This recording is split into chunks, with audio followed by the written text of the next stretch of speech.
time to spill the tea.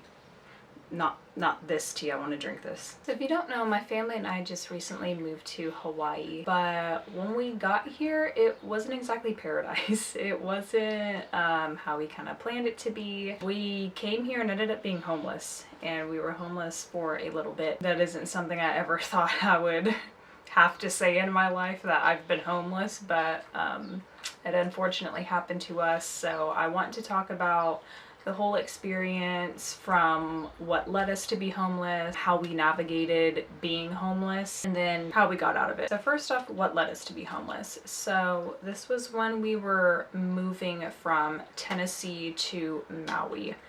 And, you know, part of the moving process is trying to find a place to live. We did not want to spend more than $2,000 a month, which is kind of hard to do here, but there are things.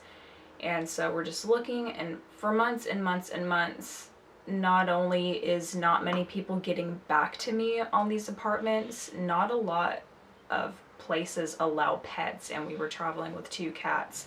So it was a lengthy process, you know, trying to get an apartment. And it's like, we're like 2-3 months away from moving, away from our move date, and we still don't have a place to live. And we started getting used to the fact that we're probably not going to have our permanent place yet. Like, as soon as we get there, we'll probably have to stay in some sort of long-term rental thing, even if it's not what we wanted, particularly because vacation rentals and hotels here are sky high. Like, you will not believe, like, just for 1 week, I mean, like, you can't find anything below $2,000 for the week. That would be like $8,000 by the end of the month. And so we're like, we really don't want to do that, but we're kind of running out of options here. We're just looking at everything.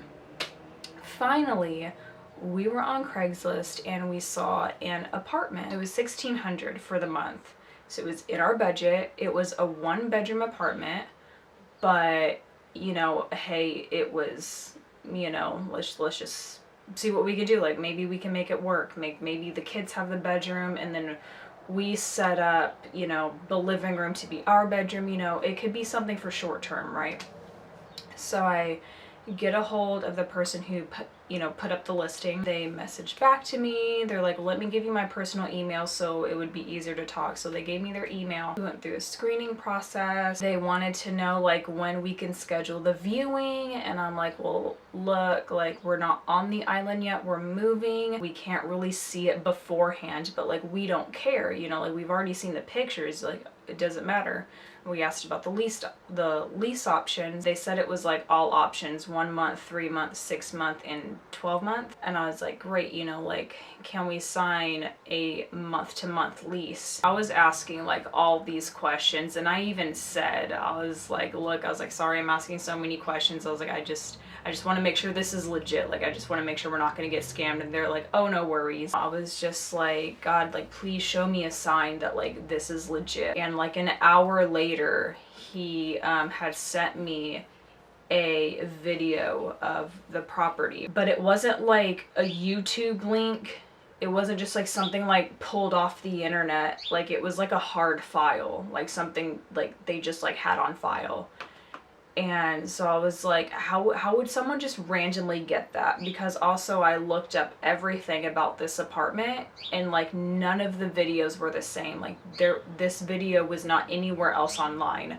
So I'm like, it couldn't have just been downloaded somehow. Like, it just, like, how would they, like, just randomly have this video, right? Like, they're like, here's the video, since, you know, you're not really gonna be able to see it, like, until you move in. If you like the property, let us know. And we told them, like, yes, like, we want to proceed further. And so then they sent me the lease agreement and was requesting payment. They said that, like, there was other people wanting it, and since we weren't moving until a month out, you know, they said, to make sure that we can hold this for you, we need payment, like, up front. I showed it to Rudy, and I was like looking at lease agreements online, and again I scrolled forever and ever and ever, and I did not see a single lease agreement that looked like the one that was given to us. So I was like, again, you know, I'm like, God, show me a sign. And I'm taking all these signs as it being legit, you know, because like there wasn't, how would he just randomly have that video, right? How would they be able to present us a lease agreement? Like, it's not something that was just pulled off of online, you know, like it wasn't, like it was like typed out, and it was like long too. It was like 8-10 pages, and it was like I read everything twice, and everything was like legit what we agreed on. And then Rudy dragged out his lease agreement for the property that we were staying in at that time, and we were like comparing them, and he's like, there's no way that this isn't legit. He's like, this is legit. He's like, all the key points are in there. He's like, everything that needs to be in there is in there. He's like, yep. He's like, sign it and we'll send in payment on Monday. And so we signed it, turned it in, sent it in, and then Monday we took it to the bank so that way we could wire money. I didn't want to wire money because pretty much once it's gone, it's gone. So I really wanted a more secure method. Well, wiring is secure. It's just, like I said, can't get it back if anything goes wrong. And so I took it to the bank. I was like, look, is there another way we can send this money over to this person without wiring it? And she said, no, we really have no other choice besides wiring. So I thought about it, and I called Rudy. He agreed to it. He's like, just go ahead and send it. He's like, we wouldn't be sending money if we didn't think it was legit. The bank even looked over the lease agreement and everything. They didn't see any red flags. They didn't, you know, there wasn't any red flags about our situation. They didn't think either. And so they went ahead and did it, and we sent it over to them. And that was it. We thought we were secure. Come to find out, okay, like everything was supposedly set and ready to go. I sent them a copy of the wire transfer proof that I did it. They sent me a confirmation, this whole like typed out thing, you know, again, that looked legit. And they said, on the day that you arrive, the landlord and I will be waiting with a key. So you can get in and all this stuff. So we're over here thinking like, bam, we're set, we're ready to go, we're getting excited. Wait, I need to take a sip.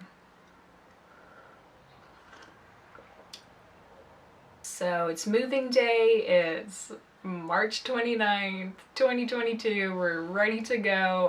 Where's Grandpa going? Going to the airport. Oh, my face is getting red, girl. Ready to go. And then we thought that it would be perfectly fine. By the way, we started from Tennessee, took a road trip to California, right? So we could ship our car to California. So it's March 29th. We've been in California for a few days. My stepmom took us to the airport. They live an hour and a half away from LAX.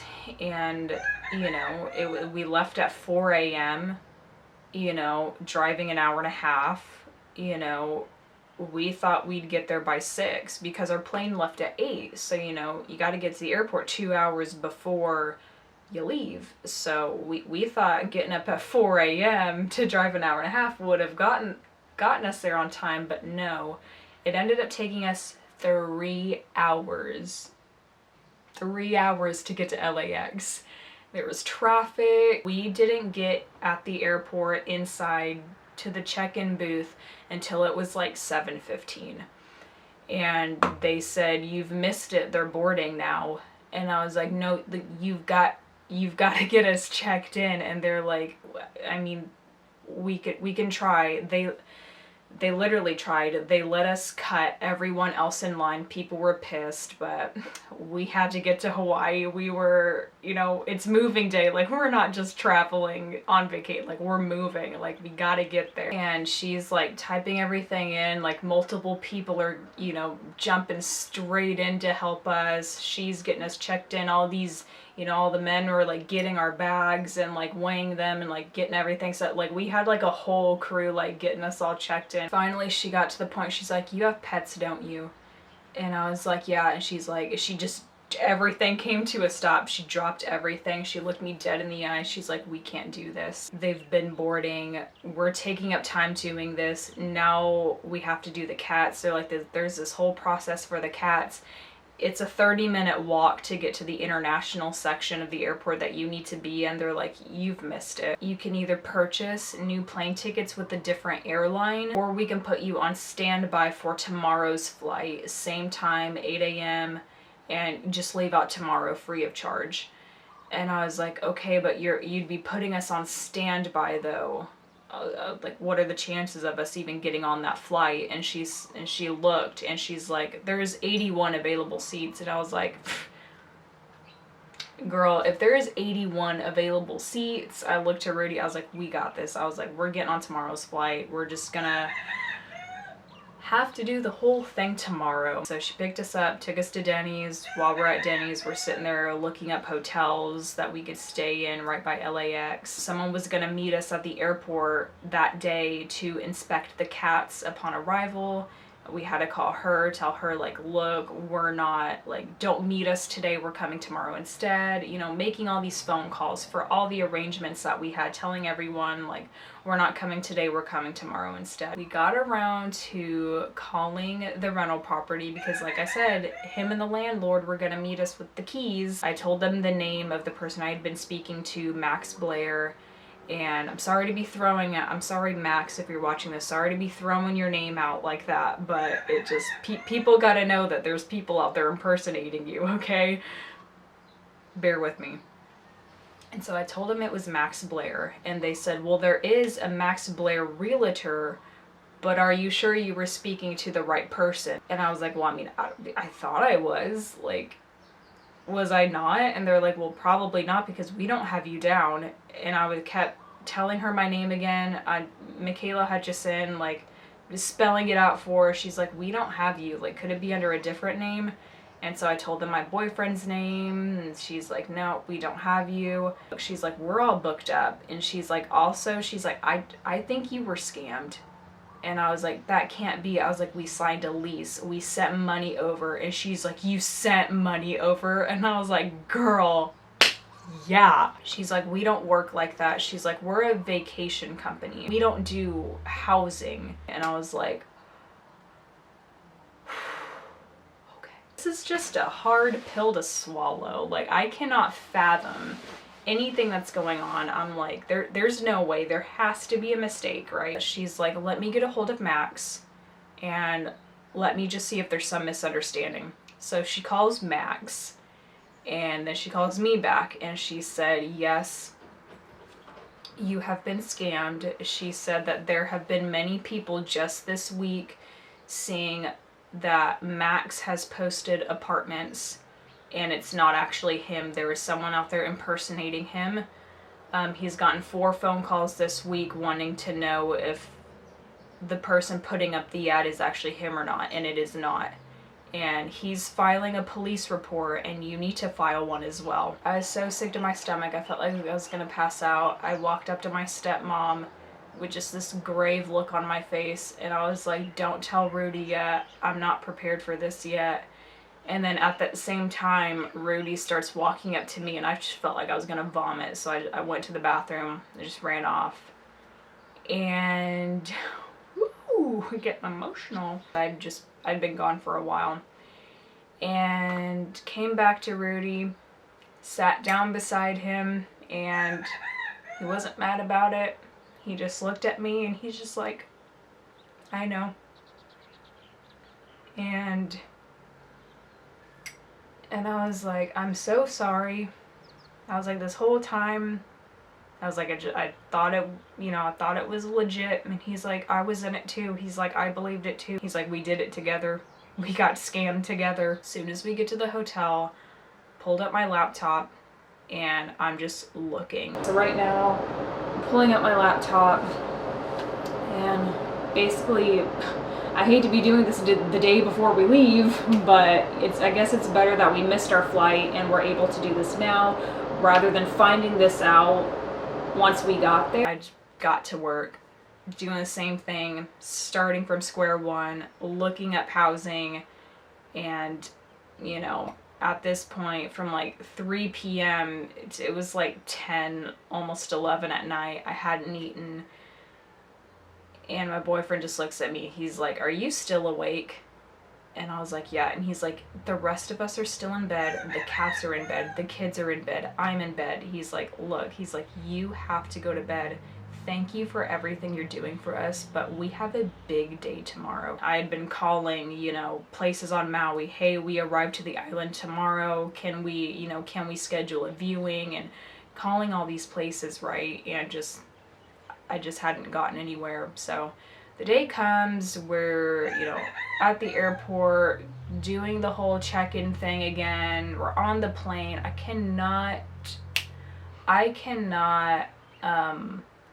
relax on the plane. This was going to be such a great adventure, right? And then it turned into a nightmare, like in just a second. So we got to Maui. We made it, we got here, and even though things didn't turn out really how we wanted to, I am so happy to be here. I keep looking around and I'm like in tears because I'm just so happy we made this happen. We're at Safeway right now and it's just so cute watching all the chickens running around chasing each other. There's chickens sitting inside the shopping carts in the parking lot. We went to the post office earlier to pick up our mail. It's a rental property that we were supposed to be staying in. It was only temporary anyway, so we ended up just getting a P.O. box and we'll have it for about a year. We have a viewing for a property at 2 p.m. and just trying to move forward with life, right? And we got our rental car, and we had the rental car from hell.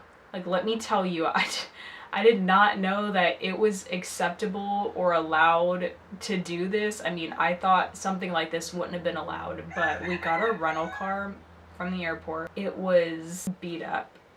The tires weren't on properly. The whole car was like scratched up. Pieces were missing. The tire pressure light was on.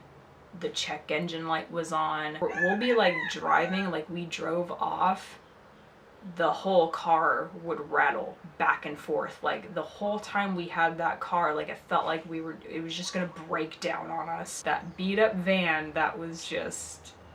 that was our home for a little bit. The entire back of the van was the cats and our luggage. We went and we purchased a cage so that way the cats could get out of their pet carriers and into something a little bit bigger. The kids in the car seats, and there was lots of luggage underneath their feet, and then there was me and Rudy in the front, and that's how we lived for a while. Considering we didn't have a place to heat up our food or whatever, we just like snacked. We snacked the whole time we were homeless pretty much. I'm more of a zero waste person. I don't like to do like all the packaging and stuff, but we were homeless and gotta do what we gotta do, right? We were in a desperate situation, so we're buying like all this packaged food. He's buying like sandwich bread so he can make like his sandwiches, and I'm buying bottled juices, you know, like those Bolt House juices, and I juiced a lot of the time.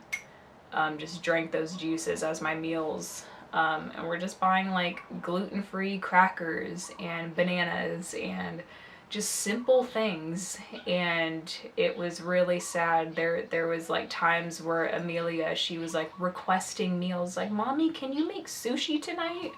And I was like, I don't have a way to make that, I'm sorry. You know, and it's like she's requesting all these like homemade meals, and can you make tacos and like all this stuff, and I'm just like, baby, I'm sorry, I can't, I don't have a way to make it.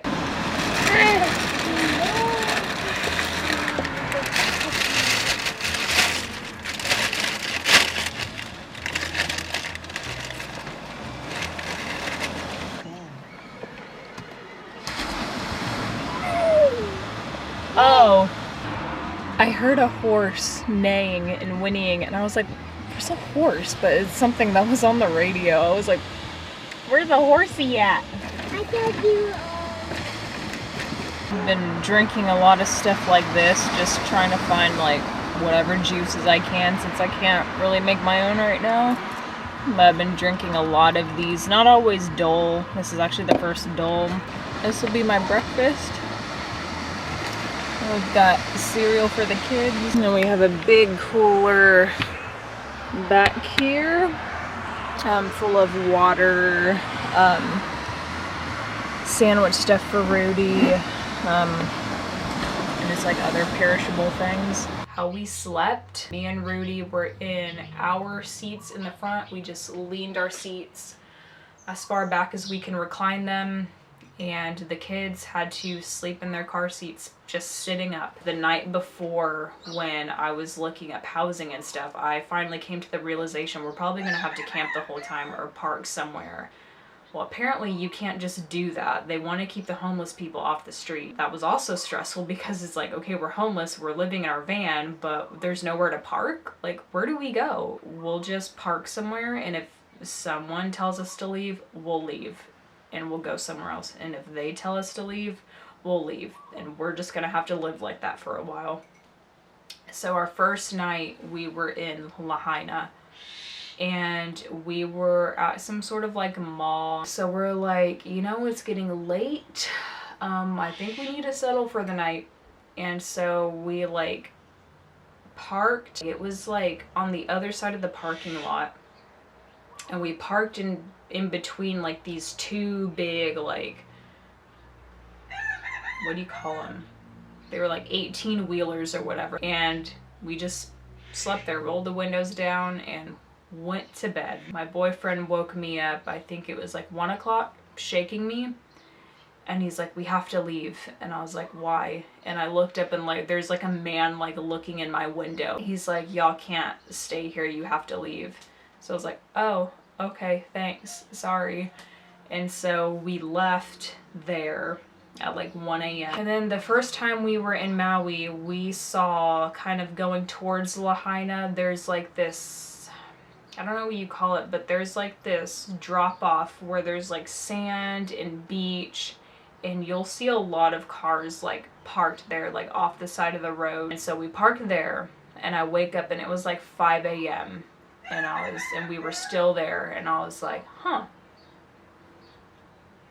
I was like, no one told us to leave. Okay. Sun's starting to come up, traffic's, you know, people are starting to like go to work and stuff. It's starting to become more active on the street. So we left, and I think we just hung out at Safeway again, and I sat in the parking lot and I just looked up housing again. Every morning I spent hours contacting rental companies and, you know, look, can we schedule a viewing? And we stopped by a gas station and grabbed newspapers, looked at all the listings on the back. There was only one in our budget, but we called them, scheduled a viewing.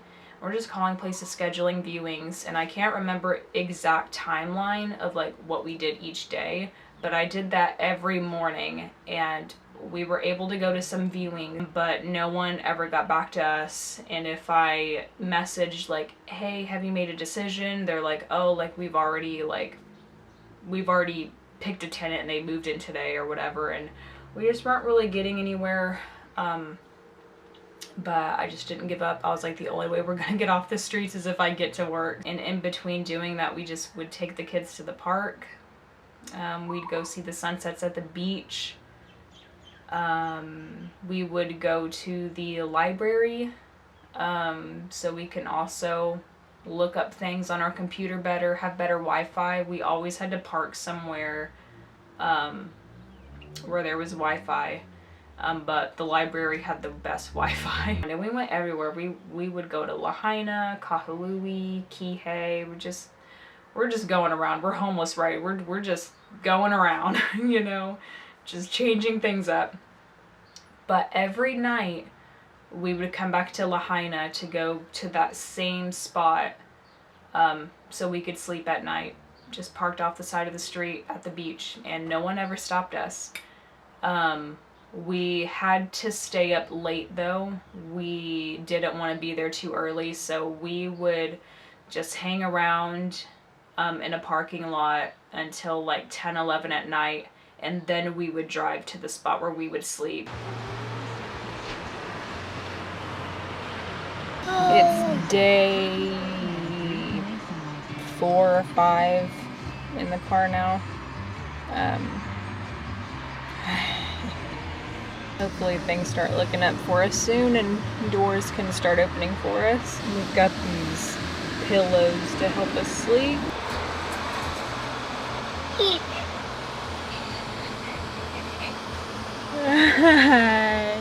We slept on the beach again. I mean, this has just been the best place for us to be sleeping.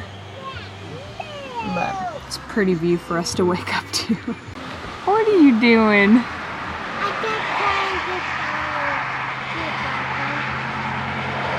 You're just trying to get down to your seat. How I would wash my face and brush my teeth, I would go inside a bathroom at a grocery store and just do it in the sink, or stand outside at the side of the car and do it. Also, it was like really uncomfortable having to go to the bathroom because there's a lot of places like you can't just like walk in and go to the bathroom. A lot of gas stations didn't have bathrooms. A lot of like fast food and like restaurants, you can't just go in and use the bathroom. So there was a lot of times like we had to hold it for so long that it was like so uncomfortable. It would take us forever to find a place to go to the bathroom. One morning I really had to go, but Rudy wasn't ready to leave yet from where we were camping at night. And so I had to just sit outside. I just had to squat, poop outside. I had to take some toilet paper, just pick it up off the sand and put it in a trash bag. And then there's like no trash cans like anywhere, like outside grocery stores, just like there's like no trash cans anywhere. So we would have like all this trash waiting to be thrown away. And it would take us like hours to be able to get rid of it. The car would start to smell because, like I said, there would be poop in this bag as well. The cats didn't have like a proper litter box, so there was a lot of times like they would have pee like all up and down like the bottom of them because they're just basically peeing and pooping where they're laying. And it was just so not what we expected, and it was just so uncomfortable living in the car. Like, we weren't prepared for van life. Like, this wasn't a van for van life. Like, this was not, like, this was just a standard minivan. Just a regular car. Lucius, a lot of times he would not sleep in his car seat, so he would be sleeping on top of me, which made it hard for me to sleep. In between looking up housing for us, we were also unfortunately having to look up homeless shelters. We had to sign papers like proving that we were homeless. We had to some sort of like homeless assessment. And we had to check back every day to see if there was any availability. I have a friend that also lives on Maui, and I've asked her if she can house us, and she said, you know, she'd love to if she had her own place, but she lives with her parents still, so there's already like multiple families in the same house and they're just too pressed for space. Finally, one morning, I was doing my typical morning routine, looking all over online, seeing what, you know, new housing has been posted, and I called someone and she got back to me. She said that she's doing 2 viewings that day. She was doing one in like an hour, and then afterwards, whenever, you know, everyone quit showing up for that one, she was gonna drive and go to the other one. We went to the next one, and it was a 2-bedroom. It was the only 2-bedroom we were able to tour the whole time. It was like the only 2-bedroom available. But we got there, looked at it, and hey, it was small, but it's 2-bedroom, bathroom, living area, little bit of a dining area. It was enough space that we needed, and I asked her how much it was, and it was in our budget. I asked her, I was like, how many people have applied for this so far? And she said, so far, no one. Back to the library, pulled my computer up, and Rudy watched the kids while I filled out my application. Rudy also had to do a separate one, so then I watched the kids while he filled out his application, sent our applications in, and from there we just waited. And we didn't hear anything for a while. So we're still doing the whole thing every morning, just looking at housing, just getting what we can get. My friend had told us about some low-income housing options, so we also went to there. Finally, one morning, while the kids were at the park, I was like, I'm getting so anxious. I was like, I don't want to be pushy, but I was like, I have to know. Like, I need to know the status of our applications. Are we good? Like, can we move forward? Like, what's the holdup here? And she said that she has to talk with her manager or her supervisor. She had to talk to someone, basically needing to get the okay if we can live there, because she said it's kind of concerning without you guys having income right now. That was another thing too. We couldn't, because we didn't have a home address, we couldn't do anything. We couldn't apply for driver's license. We couldn't apply for jobs.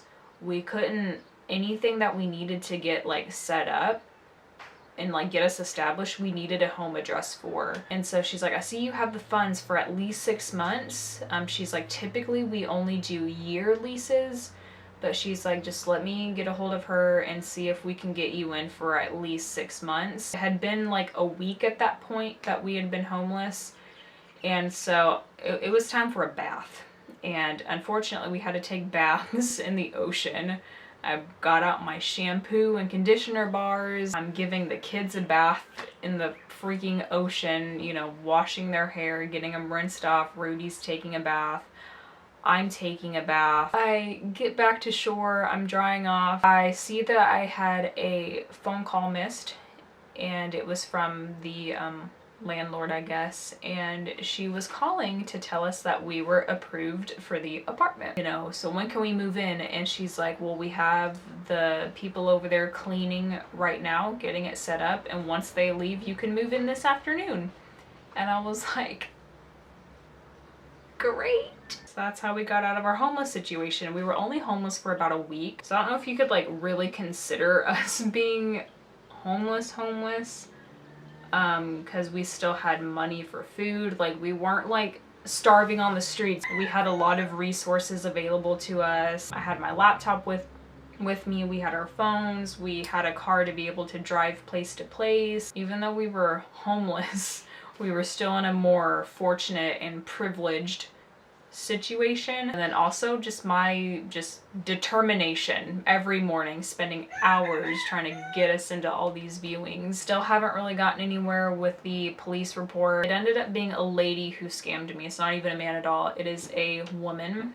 I looked her up on Facebook. She is middle-aged, divorced, single, and guess she has nothing better to do besides scamming people. And I called her bank, the bank that we sent the money to, told them the situation, told them we were scammed by this lady, and you know, they said there's nothing they could do. They see that the funds are still in there, but they can't just give it to me. And I was like, yes, you can, because that is my money. And she's like, well, I can, but I can't just get into a customer's bank account and just start sending money to you. And she's like, I would love to, but she's like, I could lose my job if I do that. And I told her, I was like, give me her number. And she's like, I can't do that. And she's like, I'm so sorry, but she's like, I can't disclose any of her information. But then as soon as we hung up, she gave me everything. She gave me her home address. She gave me her phone number. I was like, ooh, girl. I called the phone number and it just went straight to her voicemail. So I never talked to her, but I gave her information to the police. Supposedly she lives in Texas, so I called the Texas, you know, police department, and they said there's nothing they can do unless if the Maui Police Department contacts them. And there's just all this back and forth. It's been like, what, a month, more than a month now?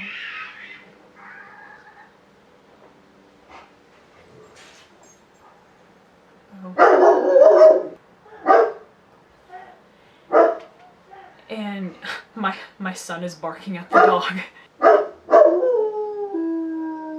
Okay, anyway. So we sent $1,600 for the first month's rent, $1,600 for the security deposit, and that's $3,200. And I'm not gonna give up until I've exhausted all options. I'm still trying to get it back.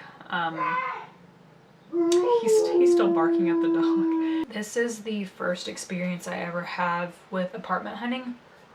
And so some of the tips that I have are when you're apartment hunting, I mean, I don't know if it's just Hawaii, no one will just let you have an apartment, right? Like you have to see it first. Like no one will consider you if you haven't viewed the apartment first.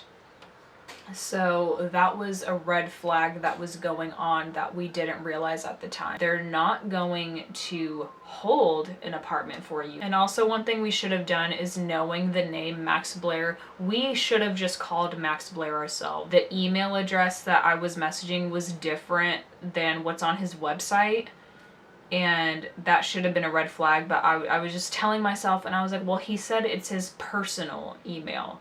I was like, what he has on his website is probably his business, right? But see, they wouldn't be messaging you from a personal anyway. They would be messaging you from their business account. You know, finding an apartment is business, right? And we should have just called the phone. We just should have just called him on his phone number that was on his website, and that would have just solved everything. So I hope you enjoyed this video and listening to our little story. Hopefully it can just help someone. Yeah, hope you enjoyed this video. Bye.